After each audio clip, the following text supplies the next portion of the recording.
37, посмотрите. Блин, вся река в рыбе, вся река в рыбе. Это же круто. Посмотрите, как круто. И снова 1 сентября. Ребята, поковырялся, у меня, оказывается, есть и осы, короче, сделанные. Давайте сейчас их достанем и внимательно рассмотрим.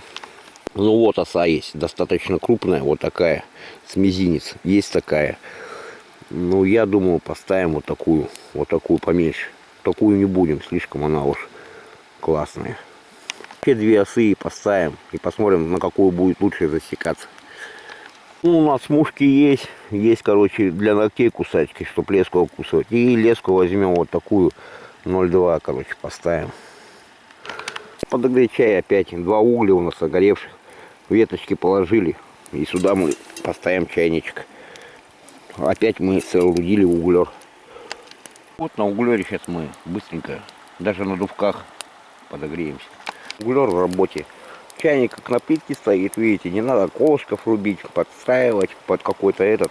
Углер чисто работает у нас углер. Ну вот, это по-таежному. Экономия дров, больше времени на рыбалку, больше счастья.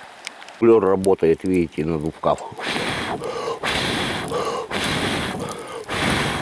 Простой воздух кипятит чай.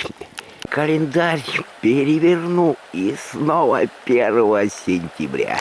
Я календарь переверну, и снова 1 сентября. Мы штучки оставили на кухню таежную с углями. А эту сейчас вот просто вот эту чербашку положили. И нам тепло, греется. Нормально. Экономично. Практично. Куры побежали, они что-то тут плюхались мне. Побежали. Но я знал, что они тут есть, поэтому не напугался. Хлопая ресницами, и взлетай, не улетай. Хлопай, и взлетай, и взлетай.